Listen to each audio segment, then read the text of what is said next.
Pirating digital media is a moral gray area, like waking up from laughing gas with a dentist's dick in your mouth. It's bad, but it did fill your cavities and your stomach. Human silly putty Gabriel Newell has a great quote on the topic. Piracy is almost always a service problem and not a pricing problem.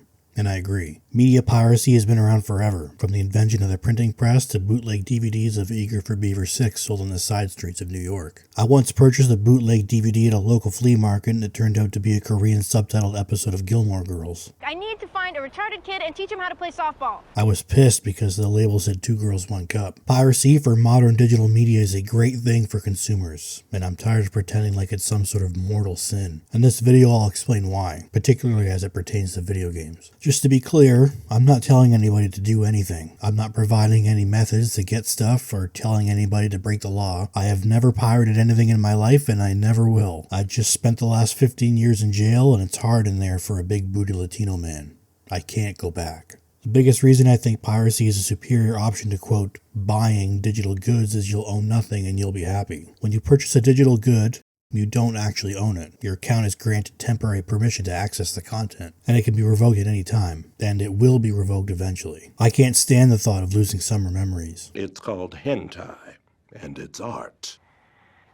As the world goes more and more digital, our rights as customers are slowly being eroded. Massive entertainment corporations hold all the power when it comes to giving them more and more money and getting less and less in return. In late 2023, Sony's licensing deal with Warner Bros. Was ending, and all the Warner Bros. Content on Sony's platforms would no longer be available. The issue here was Sony was initially planning to remove purchased content from users' library. Not rented, not subscribed, but purchased shows like Mythbusters that people bought and had on their hard drives would be taken away. You could have access to all your stuff one day, and then while you're gone jerking off the neighbor's dog, it's just gone. Luckily, the backlash was severe enough that Sony kept the Warner Bros. Content accessible to those that bought it, but that's not going to happen every time. They could have easily just ignored the complaints and went ahead with their plan, and they will one day. A more recent example is the latest patch for Fallout 4 on Sony consoles at the time of writing. Although this one isn't a case of the developer deliberately taking content away, this is a result of incompetence. Honestly, I don't know which one is worse. On the PS4 and 5 versions of Fallout 4, a recent patch made a number of players' games no longer recognize DLC. Attempting to load a character that was within a DLC area when last played causes the save file to commit seppuku, thinking that wherever your character is currently located is a Chris Angel mind freak. That means if you had the audacity to give Bethesda money like 10 years ago, it might double cheeked up on a Tuesday fuck your tight butthole in late 2025. I have 2 cats. The stuff you paid for can just stop working randomly, and also take other parts of the game with it. To the surprise of no one, Ubisoft led the way in taking away your content innovation. In 2014, they released an always online racing game called The Crew that was met with resounding apathy. It trundled along for a few years before Ubisoft decided to shut the embarrassment down forever. Since the game required an internet connection, everybody who purchased the game could no longer play it once the servers were shut down. Even the single-player campaign was inaccessible. All of the game's fans were officially gadooshed by Ubisoft. Thankfully, dedicated modders got to work like they usually do, and created a free mod for people to enjoy the single-player content using a local server simulator. In a world where it is 100% legal for entertainment companies to just take your stuff away, the best alternative is piracy. For the discerning gentlemen and their massive horse wieners, everything ever produced is streamable and downloadable with zero risk of it being stolen by corporations. I have no idea how, as I've never pirated anything, but there must be some way. And maybe there are some good ad blockers and VPNs out there, just to make sure your PC doesn't get pregnant. By now you should know your bitch is pregnant. Not all of these content piracy sites are legit. Until Sony, Disney, and Amazon start sending agents to my home to rip off my feet and piss and fuck my ass, I'll keep all content I would ever want to watch or enjoy on a hard drive, and hide it in the pit of my wife's whispering eye. All of this applies to gaming as well, which is more my wheelhouse. I'm guilty of not practicing what I preach since I own hundreds of games on Steam, where just like on Xbox and PlayStation, you don't own digital games you pay for. I've slowly been building my library on good old games, which is a great alternative PC storefront that not only offers DRM-free games, but also offline installers so you don't need an internet connection to install. The next big plus for piracy is preservation, keeping not just video games, but all of media in perpetuity. 99.99999% of all video games that have ever been developed are gone forever. And if it sounds like I made that up, it's because I did. Regardless of how you feel about video games being art or not, I feel like the work put into them isn't meant to be cheap and disposable, like the broken condom that led to my birth. Bigger publishers like Ubisoft obviously have zero interest in keeping their products around after they're done making money, but based on the efforts of the modders that make their games playable, there are people out there that do. There are entire console libraries, as well as different regional releases available online, with tens of thousands of titles not available to buy. Mattel isn't losing a sale if someone downloads Barbie Ocean Discovery, so fuck them.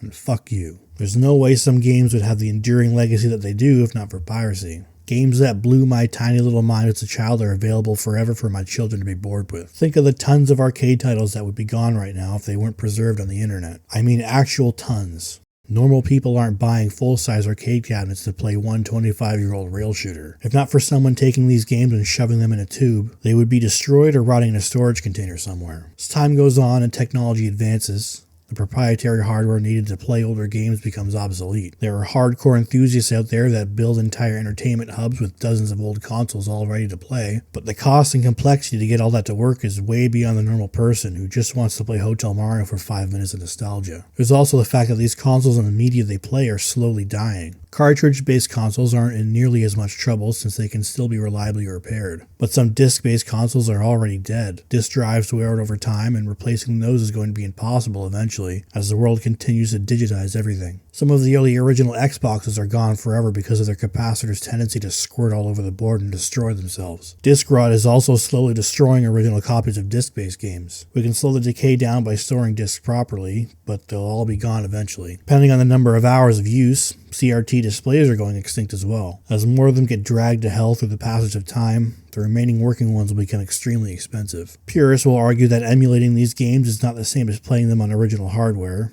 and they're right. The experience is much different, but at some point I just want people to play and enjoy these games from my childhood. It's somewhat similar to those crazy vinyl people. They have entire rooms dedicated to the music they love on the format they love, and it's much different from listening to an MP3 or FLAC file. I have my dad's record collection and I cherish every album in there. Every band I love today was introduced to me through those records. But have you ever tried picking up a milk crate filled with vinyl records? It weighs as much as my fat cock. I appreciate the medium, but I greatly appreciate that all of music is preserved online forever. Sometimes I just want to listen to Ram Ranch in the bathtub. The same applies to video games. It's not the same as original hardware, but having 40 years of video game history downloadable in a few minutes and playable on nearly anything is amazing. This ensures that all those assets, music, and gameplay will be around forever. As Gaben quoted earlier, piracy is almost always a service issue. If a company is unwilling to host certain content, makes it unavailable in certain territories, or bombards you with ads despite you paying a subscription fee, a portion of people will look elsewhere to get that content, and they're not paying for it. A lot of people will pay for convenience. There are tons of little quality of life things in MMOs and mobile games that prove that. If something is available to easily purchase, people will purchase it. I do this as well. When I was a small mongoloid, I bought Castlevania Aria of Sorrow and Circle of the Moon for the Game Boy Advance when they were brand new on shelves, and played them on my original GBA. I've replayed them both on an emulator a few times here and there over the years. I just recently purchased the Castlevania Advance collection on Steam. Despite already buying physical copies of 2 of the games in the collection, and having already played through both several times, I paid Funland Canada Fun bucks on the collection so I could have all that stuff in one place in my Steam library. I could have gone to any ROM hosting website and gotten all 4 games in the collection for free, and played them on my PC or Steam Deck, but I didn't. Why? Because it's easily available. 2 clicks and maybe a 2-minute download. I know that particular example is anecdotal, but a lot of people do the same. If that weren't true, then games like Silksong wouldn't be breaking entire digital storefronts due to people rushing to buy it, despite the game popping up on the usual websites with pre-installed Steam games for people to download for free. The game was available on all platforms at the same time, for the same price, on the front page. If, for whatever reason, the game wasn't available in certain regions, the people who live in those regions that really wanted to play it will find a way, whether that means actually paying for the game or not. If a company is unable or unwilling to provide a product or service, people will find a way. Blizzard was staunchly opposed to hosting their own vanilla-era WoW servers for years. Despite obvious player demand, they weren't interested. Nostalria was a private WoW server set to patch 1.12, filling the demand in the market free of charge. It had 800,000 registered accounts before Blizzard issued a cease and desist to ruin the fun. When Blizzard finally launched Classic WoW in 2019, the game exploded with hundreds of thousands of players, and retains a healthy player count among its hundreds of different versions. Blizzard made it available, and tons of people subscribed despite other vanilla-era private servers being available to play on for free. Nintendo is finally figuring this out with their online subscription service. The value you get out of it depends on the person, but at least the virtual console isn't completely reset when a new console comes out. Their backlog is a treasure trove of recurring revenue as a subscription service, rather than letting it sit there and suing people that host ROMs. There are people out there that are 100% against any form of digital piracy. No matter what, stealing is wrong. And they might be right, but I don't care. Massive media corporations like Comcast, Disney, and Warner Bros. Will never think twice about fucking you over in any way they can. We're tiny little vending machines to them. The human race as a whole is a faceless void that they can shovel horseshit into, and money just falls out. So I don't feel bad about not paying to stream ancient episodes of I Love Lucy. Netflix is now acquiring Warner Bros. For $100 billion, so a massive chunk of all the world's movies and TV shows are under the singular control of one company. And they can and will do whatever they want with it. If I don't pay for a movie or two from them, I'll be sleeping just as soundly as any other night, enduring hellscape nightmares and with a rock-hard boner. Thank you for watching. If you enjoyed the video, I would appreciate a like and subscribe, and if you want to hear some obscene ramblings about live service gaming, check out the video on screen. I hope to see you in the next one.